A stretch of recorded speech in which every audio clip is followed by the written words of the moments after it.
सुतल के हम आदत छोड़ा दिला बच्चा। हां बाबू सुतल करा हट जा सुतल सुतल सुतल ना तो घोड़ियों कुटा जाए। तो देखियो जब भोजपुरी से हट के अलग भाषा में लोग बोले ला बतियावेला। हां लड़का लड़की देखिए कैसे बतियावेला सब लव लेटर ध्यान देते हैं।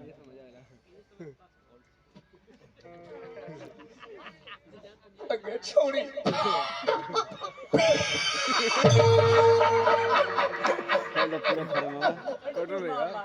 बड़े मजा लगेगा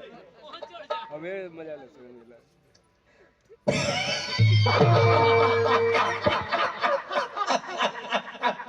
अगे छोड़ी कारे छौरा तू हंसोगे तो हमर करेलवा में धंसोगे। हम का करियो रे हम ना बचबाऊगे तो मर जो न रे राण हो जाबेगे। गीत नृत्य बाबा देखी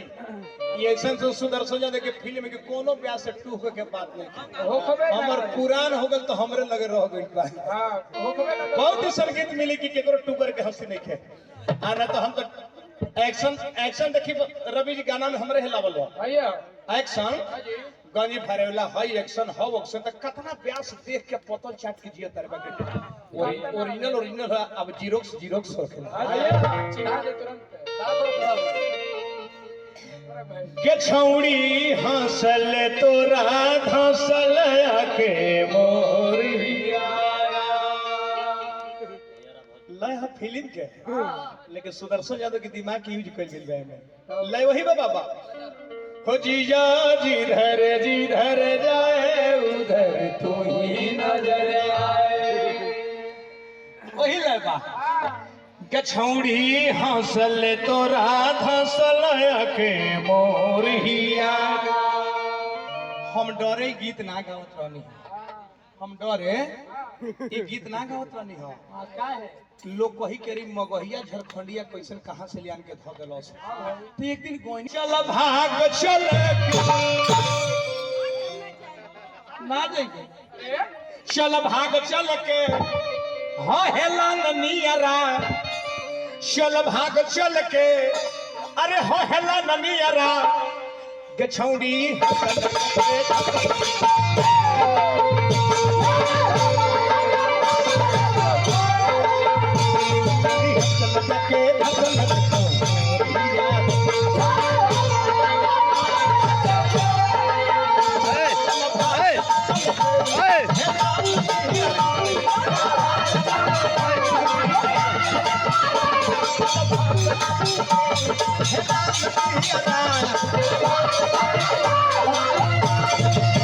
गछौड़ी हंसल के हंसल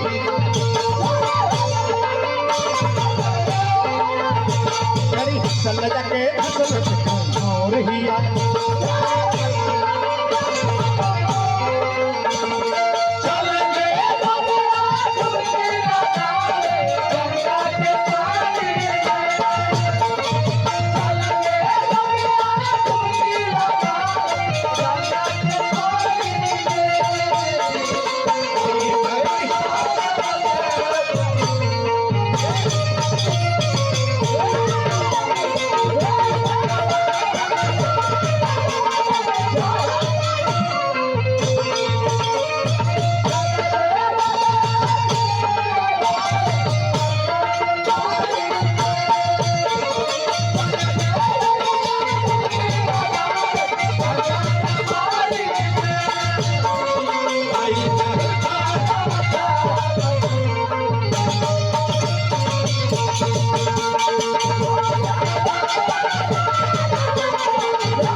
हम ना बचबाओगे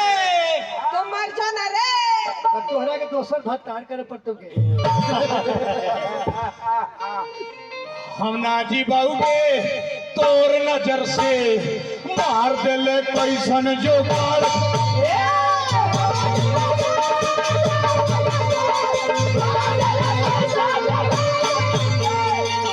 जी दौड़ा